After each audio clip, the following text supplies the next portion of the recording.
हरियाणा का गुरुग्राम, जिसे cyber city और मिलेनियम सिटी के नाम से जाना जाता है, इन दिनों गंदगी, कूड़े के ढेर और जल भराव की समस्याओं के कारण चर्चा में है।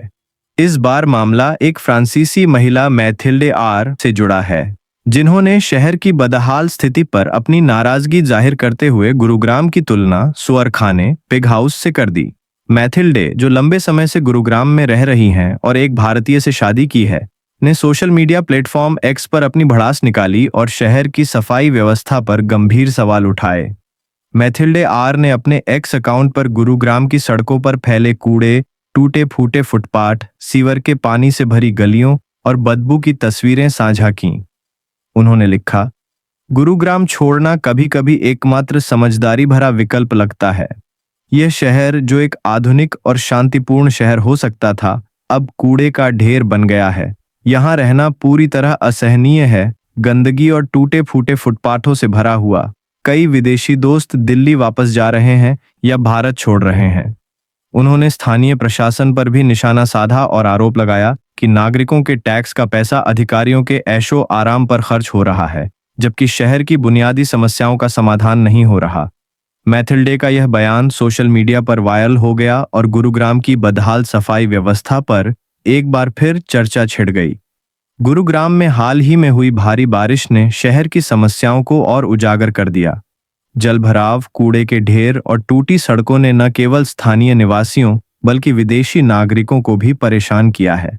मैथिल्डे के अलावा पूर्व मेजर जनरल यशपाल सिंह ने भी सोशल मीडिया पर वीडियो साझा कर नगर निगम की लापरवाही की आलोचना की। रिपोर्ट्स के अनुसार गुरुग्राम म्यूनिसिपल कॉरपोरेशन एमसीजी का कूड़ा संग्रहण कार्य बड़े पैमाने पर अस्थायी और ठेका कर्मियों के सहारे चल रहा है।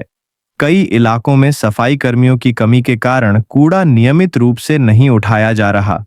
Sector 103, Palam Vihar, sector 56, 57, golf course extension road और गुरुग्राम फरीदाबाद रोड जैसे क्षेत्रों में कूड़े के ढेर आम बात हो गई है। कई हाउसिंग सोसाइटीज को अपने खर्चे पर ट्रैक्टर किराए पर लेकर कूड़ा हटवाना पड़ रहा है। एमसीजी कमिश्नर प्रदीप दहिया ने इस मुद्दे पर प्रतिक्रिया देते हुए कहा, हमारे अधिकतर चालक और कूड़ा उठाने वाले प्रवासी कर्मचारी हैं। उनके चले जाने से हमारे काम पर असर पड़ता है। हम वरिष्ठ अधिकारियों और मुख्यमंत्री के साथ मिलकर वैकल्पिक व्यवस्था करने की कोशिश कर रहे हैं। ये पहली बार नहीं है जब गुरुग्राम की सफाई व्यवस्था पर सवाल उठे हैं। इससे पहले जेट एयरवेज के सीईओ संजीव कपूर ने सेक्टर 54 में सड़क किनारे फैले कूड़े की तस्वीरें साझा कर इसे शर्मनाक बताया था। केंद्रीय मंत्री राव इंद्रजीत सिंह ने भी इस मुद्दे पर अधिकारियों को फटकार लगाई थी। इसके बावजूद शहर की स्थिति में सुधार नहीं हुआ, जिसके कारण निवासियों और विदेशी नागरिकों में नाराजगी बढ़ रही है। सोमवार को सिटीजन्स फॉर क्लीन एयर नामक संगठन ने एमसीजी कमिश्नर को एक ज्ञापन सौंपकर सफाई व्यवस्था में सुधार की मांग की। संगठन ने बताया कि कई क्षेत्रों में कूड़ा हटाने की प्रक्रिया पूरी तरह ठप है, जिससे स्वास्थ्य और पर्यावरण संबंधी समस्याएं बढ़ रही हैं।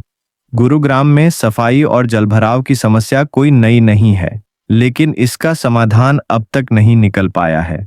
संसद में भी इस मुद्दे पर चर्चा हो चुकी है, लेकिन ठोस कार्रवाई की कमी साफ दिखती है। विशेषज्ञों का मानना है कि स्थायी समाधान के लिए एमसीजी को सफाई कर्मियों की स्थायी भर्ती, कूड़ा निस्तारण के लिए आधुनिक तकनीक और जल निकासी प्रणाली में सुधार पर ध्यान देना होगा।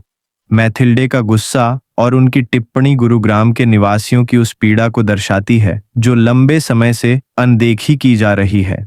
यह घटना स्थानीय प्रशासन के लिए एक चेतावनी है कि शहर की छवि को बचाने और नागरिकों को बेहतर जीवन स्तर प्रदान करने के लिए तत्काल कदम उठाने की जरूरत है। गुरुग्राम पुलिस और प्रशासन से अपील है कि वे जनता की शिकायतों को गंभीरता से लें और शहर को स्वच्छ और सुरक्षित बनाने के लिए ठोस उपाय करें।